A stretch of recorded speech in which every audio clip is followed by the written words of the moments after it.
Bonjour. Bon, j'improvise un live aujourd'hui sur un sujet hyper sérieux. Cette vidéo, elle est pour toi, pour moi et pour tous ceux qui s'aiment. Pour toi, pour moi et pour tous ceux qui s'aiment. Je te l'écrirai pour que tu comprennes la nuance. Je sais que tu peux comprendre la nuance. Non, là, on va parler sérieux. Ben oui, le sujet, c'est pas la baffe. Le sujet, c'est l'euthanasie. Actuellement, ma mère est à l'hôpital en soins palliatifs, donc je vais pas pouvoir laisser quelqu'un me dévaloriser, me dire que je n'ai aucune légitimité à parler de ce sujet, bien entendu. C'est évidemment douloureux d'avoir quelqu'un à l'hôpital en soins palliatifs, c'est douloureux d'être près de gens malades et d'être impuissant. Ça arrive à beaucoup d'entre nous, un jour ou l'autre. Il y a les morts jeunes, les morts brutales, et puis il y a voir la douleur de quelqu'un qui souffre et qui ne meurt pas.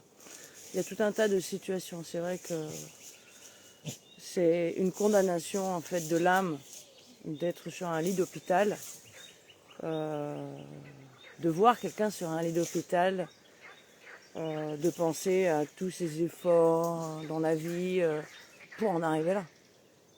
Pour en arriver là. C'est évidemment douloureux. Moi, pourquoi je fais le direct? Évidemment, j'ai encore fait un super plan. Je fais le direct parce que ça me tient à cœur. C'est pas pour un problème de politique. Moi, ce que je veux dire, en fait, c'est la méta-hypnose, mon travail. C'est une alternative à l'euthanasie. Tu veux te faire euthanasier, tu veux pas te faire euthanasier, etc., etc. On sait très bien qu'il va y avoir des dérives, ok? On sait très bien qu'il y a des maladies horribles et que c'est vrai qu'on peut comprendre la personne a envie d'être libérée de ses souffrances. Néanmoins, c'est quand même assez délicat, hein, prendre un cachet et de dire je meurs, ou de donner un cachet et dire tu meurs.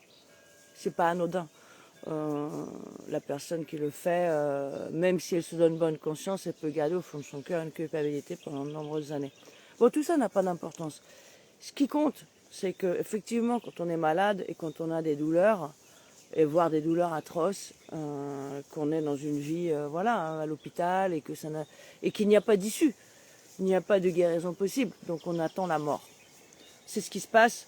Ma mère, c'est sa situation actuelle, elle est à l'hôpital et puis comme elle n'a pas de patience et qu'elle n'apprécie pas du tout d'être âgée, d'être malade, il y a des gens qui aiment la vie contemplative, âgée, qui arrivent à faire cette transition de passer à la retraite sans aucun problème. D'autres personnes, non. Parce que quand on est vraiment passionné par son travail, qu'on existe énormément par rapport à son travail, on a beaucoup de mal à passer ce cap.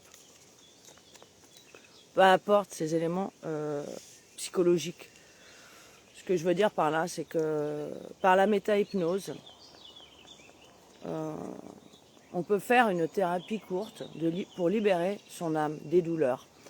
C'est ce que je vais faire d'ailleurs la semaine prochaine pour ma mère, parce qu'en fait, c'est, comment dire, on ne peut pas forcément guérir quelqu'un. Si quelqu'un ne se soigne pas suffisamment tôt, évidemment, arriver au stade des derniers jours, des dernières semaines, et je ne vais pas arriver ni moi, ni personne qu'avec un goût de baguette magique pour dire « hop, t'es guéri ».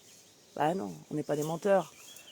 Évidemment que non. Évidemment qu'il faut penser un petit peu avant. C'est pour ça qu'on dit médecine préventive. On le dit dans tous les domaines. Hein? On le dit dans tous les domaines. En tous les cas, pourquoi la médecine préventive, la méta-hypnose interconnexion universelle, c'est une super méthode, justement pour éviter l'euthanasie. Parce qu'en libérant notre âme de tous ces maux, de toutes ces douleurs, de tout ce qu'on a accumulé en fait toute notre vie et qu'on n'a jamais voulu soltar, comme ils disent en espagnol. C'est-à-dire qu'on est souvent, de nombreuses personnes, voire tout le monde, reste plus ou moins arc-bouté sur ses positions de la vie, quoi. C'est normal, on va pas passer son temps à regarder derrière. Donc on se fait une idée, et puis après, malheureusement, il y a des idées, il y a des émotions, il y a des traumatismes, il y a des choses très très lointaines qui paraissaient anodines, qui sont restées comme un point noir à l'intérieur de notre âme, à l'intérieur de notre corps. Et effectivement, tout ce qui est soins énergétiques, etc., je pense me le confirmeront, effectivement, ça devient noir, un point noir, dur comme la pierre. Donc c'est à l'intérieur de nous, et avec le temps, ça peut créer une maladie. Tu me diras, je m'en fous. Oui, il y a beaucoup de gens qui s'en foutent complètement, c'est vrai. Et bon, ils se disent, je vis, et puis un jour, ça s'arrêtera. C'est une solution. Malheureusement, tu te retrouves un jour face au mur, parce que si tu te hais dans un lit d'hôpital avec des douleurs et des souffrances, tu es bien obligé tout d'un coup de te rendre compte que, ah merde, j'ai laissé passer quelque chose là. Autour de toi, en plus, les gens souffrent, c'est très douloureux. J'avais une patiente en Argentine qui avait son fils dans le coma, qui a eu son fils dans le coma pendant des mois et des mois. Alors il faut imaginer, je ne sais pas ce que dans le coma le fils pouvait ressentir, je ne sais pas. Mais en tout cas la mère, c'est des mois et des mois et des mois et des mois et des mois de regarder son fils souffrir. Enfin, regarder son fils dans le coma, à dire, est-ce que tu vas te réveiller, Seigneur? Peux-tu aider mon fils à se réveiller? Bon bref, mes paroles sont un peu confuses.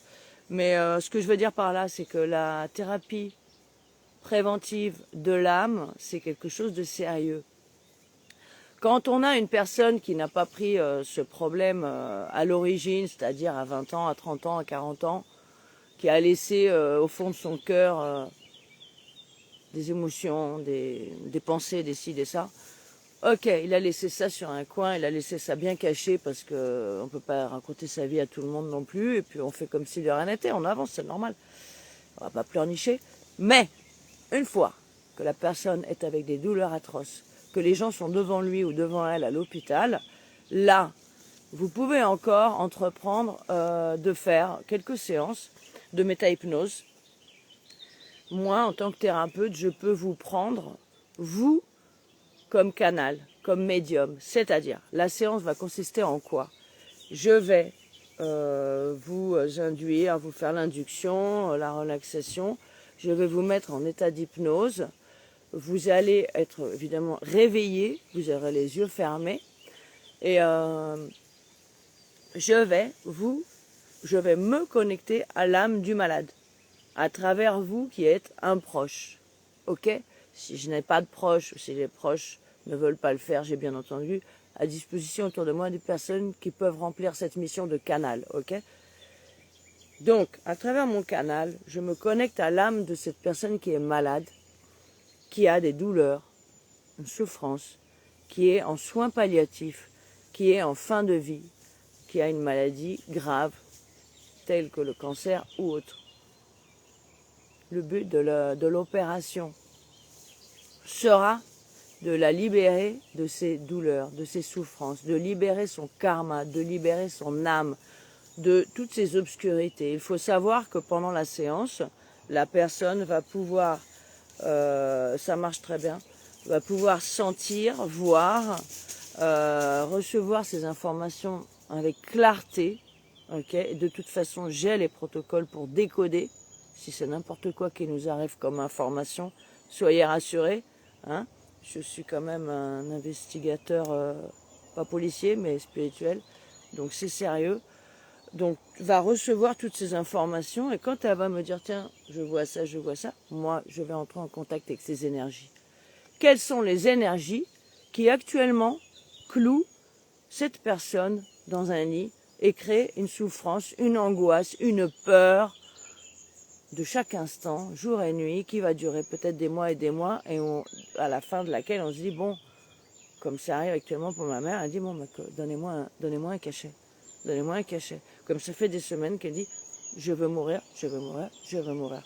Et moi, je lui dis, il n'en est pas question. Je ne rentre pas dans ce genre de circuit. Évidemment, on est toujours en porte-à-faux par rapport à ça. Donc moi, en fait, comme de toute façon, je ne suis pas en faveur de ce genre de méthode brutale, mais je ne suis pas non plus un être cruel qui veut voir souffrir les autres, enfin, ni ma mère, ni personne d'ailleurs. Bien sûr que non. Donc c'est ça que je vous suggère. Si vous êtes dans cette situation, que vous avez quelqu'un qui souffre de douleurs atroces, d'une maladie de longue durée, qui ne meurt pas, c'est pas qu'on veut que les personnes meurent, c'est qu'on veut que les personnes ne souffrent plus. C'est qu'on veut nous-mêmes aussi vivre et ne pas être chaque jour dans la souffrance et l'angoisse. Parce que c'est pas la première fois pour moi que je suis dans cette situation. Mon père à la clinique, quand il y était, c'était absolument atroce. L'angoisse. Donc vous entreprenez cette thérapie, pourquoi?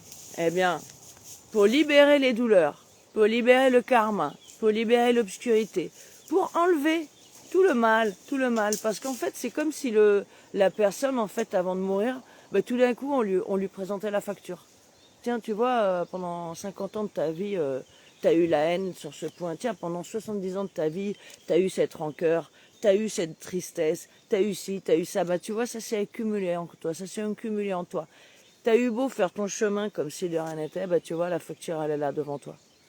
C'est ce qu'on dit, hein. Bah, quand on boit, quand on fume, c'est pareil, hein. On a des factures qui arrivent. C'est exactement pareil. Donc moi, quand je vais faire la thérapie à la personne,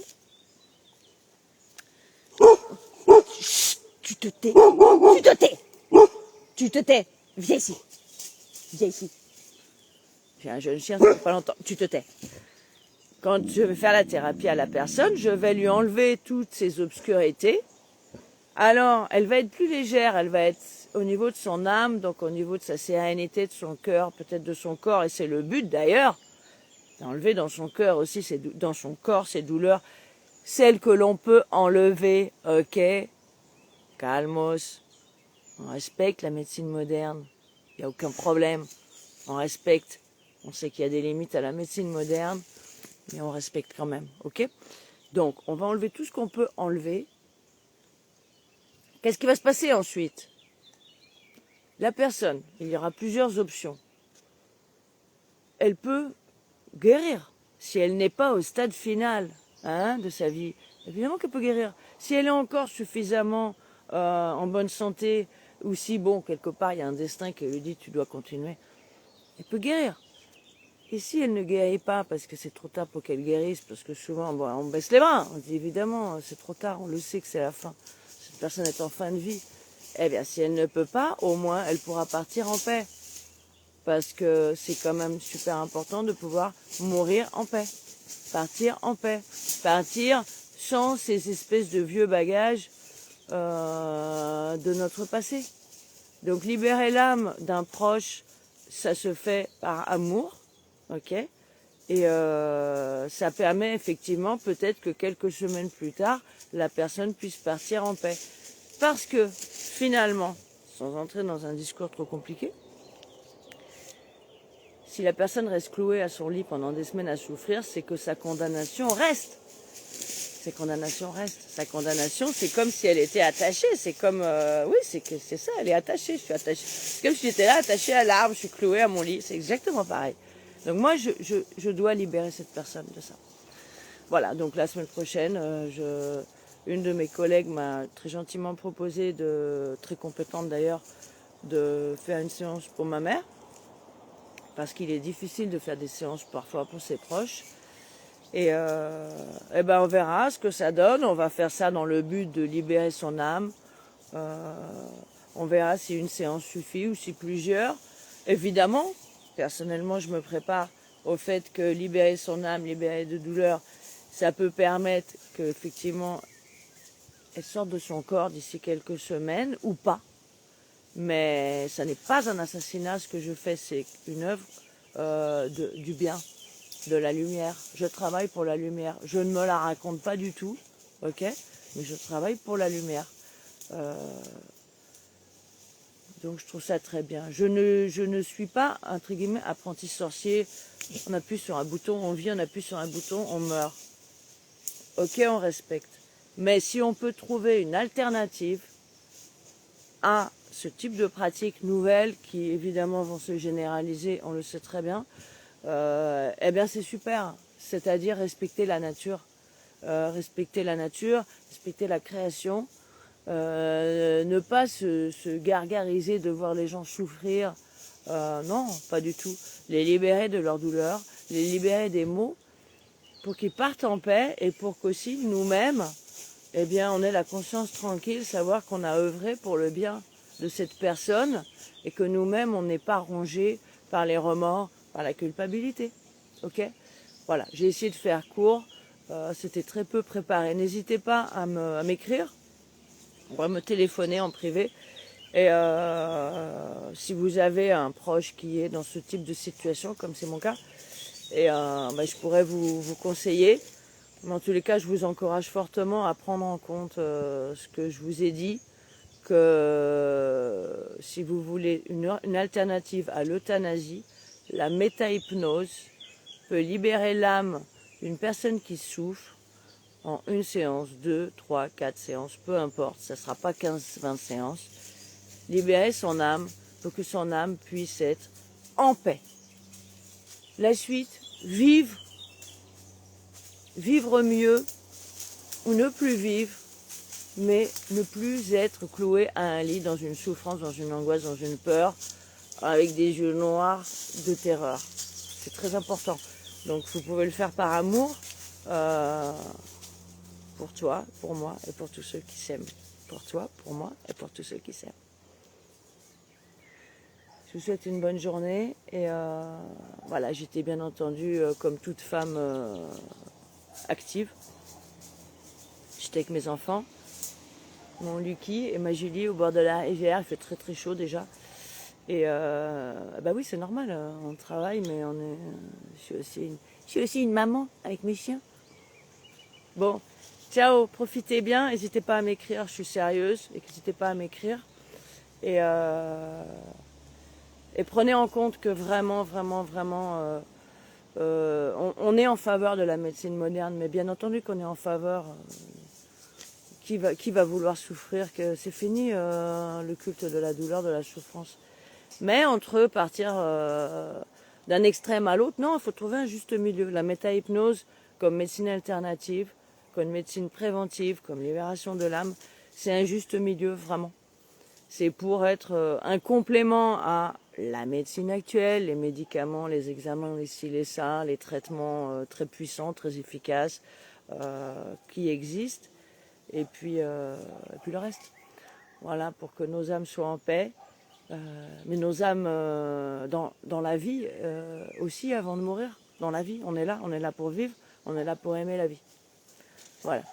Je vous fais des gros bisous et je vous dis à très bientôt. Et voilà, écrivez-moi, suivez mon compte. Si vous avez des amis qui sont dans cette situation, ne les laissez pas dans l'embarras. On se pose beaucoup de questions quand on est dans ces situations-là. Transmettez-leur qu'il existe une méthode alternative qui peut aider quelqu'un vraiment sur un lit d'hôpital. Et vraiment prenez ça au sérieux. Prenez ça au sérieux, c'est sérieux. Ok ? Ciao.